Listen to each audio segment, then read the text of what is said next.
अभी ये तस्वीरें लगातार हम आपको काशी से दिखा रहे हैं, जहां पर मां अन्नपूर्णा की प्राण प्रतिष्ठा की जा रही है। उस प्रतिमा को पुनर्स्थापित किया जा रहा है। काशी विश्वनाथ मंदिर की ये तस्वीर, पूरे मंदिर को भव्य तरीके से सजाया गया है और काफी देर से मंत्रोच्चारण के साथ प्राण प्रतिष्ठा का ये कार्यक्रम, ये पूजा जारी है। और आज का दिन सभी के लिए बहुत ज्यादा खास है, गर्व से भरा हुआ है और आज का दिन कोई नहीं भूल पाएगा। जो 100 साल का सूना यहां पर था, मां अन्नपूर्णा की प्रतिमा चोरी होने के बाद आज वो जगह भर रही है। ये देखिए 4 तस्वीर इस वक्त आपकी टीवी स्क्रीन पर लगातार हमारी नजर है। काशी में योगी हैं, मां अन्नपूर्णा की पुनर्स्थापना की जा रही है। मुरादाबाद में प्रियंका गांधी आपको नजर आएंगी और सीधे कांग्रेस ने ऐलान किया है कि उत्तर प्रदेश में अकेले दम पर लड़ाई लड़ी जाएगी। और इधर भतीजे संग आएंगे चाचा, क्योंकि शिवपाल यादव लगातार कोशिश कर रहे थे अखिलेश यादव के साथ आने की और अब संकेत दे दिए हैं कि मिलकर चुनाव लड़ेंगे। तो उत्तर प्रदेश में अगले साल होने वाले विधानसभा चुनाव 2022 को लेकर सभी पार्टियां पूरे दम से उतर चुकी हैं मैदान में। और इसी कड़ी में आज सीएम योगी काशी में हैं। कनाला से भारत लाई गई मां अन्नपूर्णा की दुर्लभ प्रतिमा की पुनर्स्थापना यात्रा यूपी के 18 जिलों से गुजरने के बाद कल शाम वाराणसी पहुंची। आज सीएम योगी काशी विश्वनाथ मंदिर में विधि विधान से प्राण प्रतिष्ठा करवा रहे हैं। मां अन्नपूर्णा की प्रतिमा की प्राण प्रतिष्ठा और अगवानी खुद मुख्यमंत्री योगी आदित्यनाथ ने की थी। हमने तस्वीर आपको दिखाई। इसके बाद विधि विधान से काशी विश्वनाथ मंदिर की ईशान कोण में प्राण प्रतिष्ठा का यह कार्यक्रम चल रहा है। उधर कांग्रेस की राष्ट्रीय महासचिव प्रियंका गांधी आज मुरादाबाद में है। प्रियंका गांधी ने ऐलान किया है कि यूपी चुनाव में कांग्रेस अकेले अपने दम पर लड़ेगी। उधर समाजवादी पार्टी सुप्रीमो अखिलेश यादव भी किलेबंदी में जुटे हुए हैं चारों तरफ से। राजभर से समझौते के बाद अब वो अपने चाचा को भी साथ लाने की तैयारी कर रहे हैं, इस कोशिश में जुटे हुए हैं। ये तस्वीरें बेहद खास हैं। करीब 100 साल पहले काशी से, क्योंकि हम काशी की बात करें, पूर्वांचल पर पार्टी का जोर है। तमाम बड़े नेताओं के दौरे हुए हैं और पूर्वांचल में अब तक 2014 के बाद से आप नजर डालेंगे तो बीजेपी मजबूत रही है। लेकिन इस बार समीकरण बदल रहे हैं। हिंदुत्व और जातीय समीकरण का तड़का इसमें लगाया जा रहा है। तो काशी की बात हम कर रहे हैं। देखिए प्राण प्रतिष्ठा का यह कार्यक्रम 100 साल पहले काशी से चोरी हुई मां अन्नपूर्णा की प्रतिमा कनाडा से लाई गई और आज प्राण प्रतिष्ठा की जा रही है। और तमाम खास मेहमान इस वक्त हमारे साथ मौजूद हैं। बीजेपी स्पोक्सपर्सन प्रशांत वशिष्ठ जी लगातार बने हुए हैं। कांग्रेस स्पोक्सपर्सन गौरव कपूर जी हमारे साथ मौजूद हैं। समाजवादी पार्टी स्पोक्सपर्सन मनोज सिंह काका हमारे साथ मौजूद हैं। ये देखिए टीवी स्क्रीन पर आपको नजर भी आ रहे हैं। मैं मनोज जी आपके पास आ रही हूं, तो क्या है समाजवादी पार्टी के पास तोड़ पूर्वांचल में, बीजेपी जिस तरीके से वहां पर मजबूत हो रही है, और दूसरा क्या ये पहले आपने राजभर के साथ समझौता किया, अब ये खबर भी आ रही है कि आप चाचा के साथ जा रहे हैं अखिलेश यादव, तो क्या लग रहा है, जरूरत है और अकेले दम पर आप सामना नहीं कर सकते, इसीलिए साथियों की जरूरत पड़ रही है समाजवादी पार्टी को? विपनेश, समाजवादी पार्टी के राष्ट्रीय अध्यक्ष जी को आपके संज्ञान हेतु बता रहे हैं कि सत्ता ये जो कि समाजवादी पार्टी कहां दिख रही है, उस समाजवादी पार्टी के राष्ट्रीय अध्यक्ष जी को रोकने के लिए उन्हीं के बनाए पूर्वांचल एक्सप्रेसवे पर आज बोल्डर रखे जा रहे हैं। और आपने देखा होगा जब गोरखपुर से कुशीनगर की यात्रा हुई है और अभी कल गाजीपुर में जो राष्ट्रीय अध्यक्ष जी की प्रस्तावित विजय रथ यात्रा है, उसमें आम जनमानस इतना स्वभावता आ रहा है, उसमें कोई डिस्ट्रिक्ट मजिस्ट्रेट और कोई कप्तान को नहीं लगाया जा रहा। उत्तर प्रदेश की 24 करोड़ जनमानस ये जानती है कि उसको पूर्वांचल एक्सप्रेसवे कौन दे सकता है, उसको 20 लाख लैपटॉप के कौन दे सकता है, उसको सामाजिक न्याय आधारित। आज जब बिरसा मुंडा जी की बात हो रही है, मैं मोदी जी से पूछना चाहती है समाजवादी पार्टी की सरकार की, अब आप आदिवासी के हितैषी कैसे हो सकते हैं? आप बिरसा मुंडा की धरती का आपने सौदा कर दिया एक उद्योगपति से। आप बिरसा मुंडा को कभी मानने वाले नहीं हो सकते। आपने ठीक सवाल किया। समाजवादी पार्टी का जब से राजभर जी के साथ अलायंस हुआ है, राजभर जी ने ही पार्टी के लिए उत्तर प्रदेश में सत्ता का दरवाजा खोला था, लेकिन अब उन्होंने ही उसका दरवाजा बंद कर दिया है। और जितने भी जो सजग समाज है, जो प्रगतिशील सोच का सवर्ण भी है, और जो दलित है, जो बैकवर्ड है, जो आदिवासी समाज है, वो जानता है कि भारतीय राजनीति के क्षितिज पर अगर कोई उसे विकासात्मक राजनीति दे सकता है, नहीं, ये आरोप कोई आप उसे बीजेपी पर रोटी, लगा कपड़ा, देते कि रोजगार बीजेपी दे सकता जोड़ है, तोड़ तो की सिर्फ राजनीति अखिलेश करती है। यादव जी दे इस्पात सकते हैं। समाजवादी पार्टी लग रही है कि अगर छोटी पार्टियों का साथ नहीं लिया तो फिर लड़ाई नहीं लड़ पाएंगे। योगी सामने खड़े हुए हैं, चाचा के साथ आपके रिश्ते क्या से क्या हो गए थे, सबने देखा था। आज उन्हीं को साथ लाने की कवायद, और फिर ओम प्रकाश राजभर जो बीजेपी के साथ थे, आज आपने अपने पाले में कर लिया है। और चाचा ही नहीं, जनवादी सोशलिस्ट पार्टी, सुभाषपा, महान दल, हाँ, और वही तो मैं वही कह रही हूँ कि छोटे दलों की जरूरत आन पड़ी है। जो आपको मालूम है अकेले आप फाइट नहीं लड़ सकते।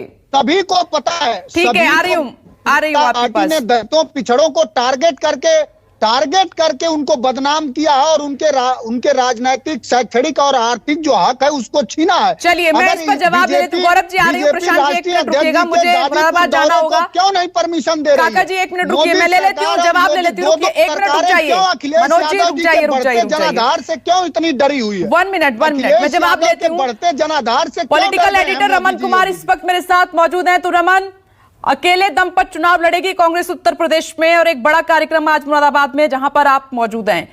क्या आसान रहेगी डगर इतनी?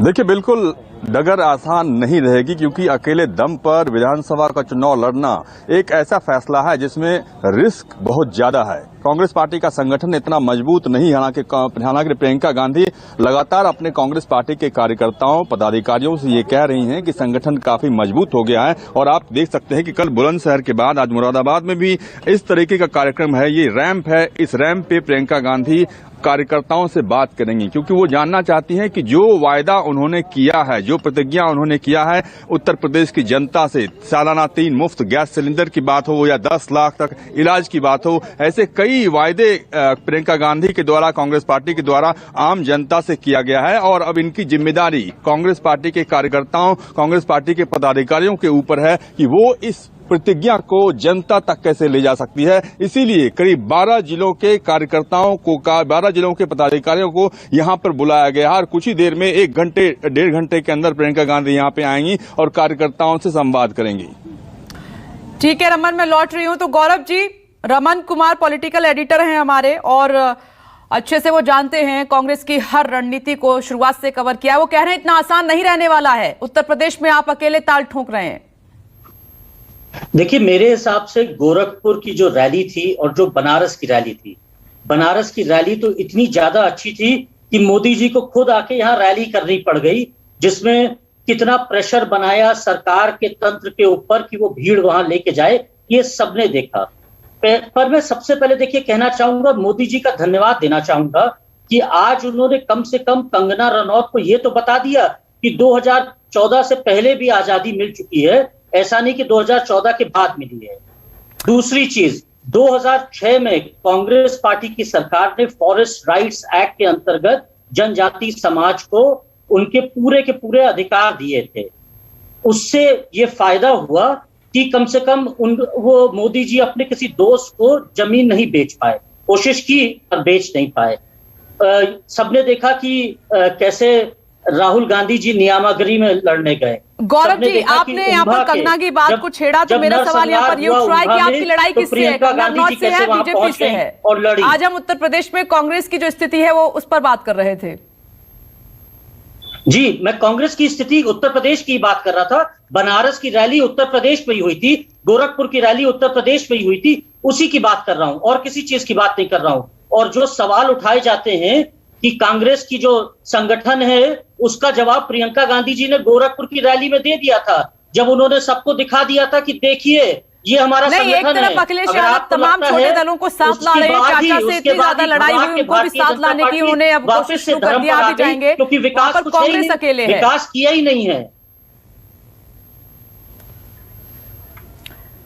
गौरव कपूर जी आ रही हूं जी, बोलिए प्रशांत जी, क्या कहना चाह रहे हैं आप? मैं पहले तो गौरव कपूर जी से कहना चाहता हूं कि देखिए, जो प्रियंका गांधी जी प्रतिज्ञा यात्रा कर रही हैं, मुझे लगता है कि उनको प्रतिष्ठा यात्रा करनी चाहिए, क्योंकि कांग्रेस की जिस प्रकार से प्रतिष्ठा गली गली में उत्तर प्रदेश की में धूमिल हो चुकी है इनके झूठों से, इनके प्रपंचों से, अब इनको समझ लेना चाहिए कि अब साजिश से सत्ता नहीं मिलेगी, अब कोशिश से सत्ता मिलेगी। जो कोशिश की आदत अब जो जनता को डाल दी है माननीय योगी आदित्यनाथ जी ने और माननीय प्रधानमंत्री नरेंद्र मोदी जी ने। अब ये कितना झूठ बोलते हैं। पहले इन्होंने कांग्रेस में जब पंजाब में चुनाव था तो किसानों का कर्जा माफ कर रहे थे, मध्य प्रदेश में किसानों का कर्जा माफ कर रहे थे। आज मध्य प्रदेश में और पंजाब में चुनाव जीतने के बाद इन्होंने किसका कर्जा माफ किया? आज ये बात कर रहे हैं 40% सीटें महिलाओं को देंगे। तो ये तो केवल कह रहे हैं। पिछले यूपी विधानसभा चुनाव में 40 महिलाएं बनी विधायक, जिनमें सर्वाधिक 34 बीजेपी से आती हैं। सर्वाधिक 34 महिला विधायक बीजेपी से हैं। बीएसपी और कांग्रेस की केवल 2-2 महिलाएं हैं। समाजवादी पार्टी अपना दल से 1-1 महिला चुनकर आई। लेकिन प्रशांत जी, इस बार विपक्ष को कमजोर समझने की भूल ना करें आप 2022 में। नहीं, बिल्कुल विपक्ष को भूल नहीं कर रहे हैं, भूल कमजोर नहीं समझ रहे, लेकिन हमें अपने विकास कार्यों पर पूरा भरोसा है। देखिए, समाजवादी पार्टी के अभी मेरे मित्र कह रहे थे कि आम जनमानस स्वभावतः पहुंच रहा है। भाई 500-500 रुपए देने के 20 वीडियो में देख चुका हूं कि कैसे किस प्रकार से आप भीड़ जुटाने का कोशिश कर रहे हैं। आप लैपटॉप पर बात कर रहे हैं। शांतनु गुप्ता ने क्या लोक लुभावन जो वादे हैं वो तो काम नहीं आएंगे प्रशांत जी। वक्त की कमी है। मैं इसलिए कह रही थी कि जहां अखिलेश यादव तमाम दलों को साथ ला रहे हैं जो आपके साथी भी रहा करते थे, और प्रियंका गांधी ने उत्तर प्रदेश में हर बड़े मुद्दे को टच करने की कोशिश की है। कोशिश नहीं बल्कि वो गई हैं, उनके दुख सुख को बांटा। इसलिए मैं कह रही हूं कि बीजेपी विपक्ष को इस बार कमजोर समझने की भूल ना करे। आप सभी का बहुत बहुत शुक्रिया। वक्त इतना। नमस्कार, मैं हूं मानक गुप्ता। अगर आपको हमारा ये वीडियो पसंद आया हो तो इसे लाइक और शेयर जरूर करें, और हां, हमें सब्सक्राइब और फॉलो करना ना भूलें ताकि आप देश और दुनिया की कोई खबर मिस ना करें। तो जुड़े रहिए हमारे साथ और देखते रहिए News 24।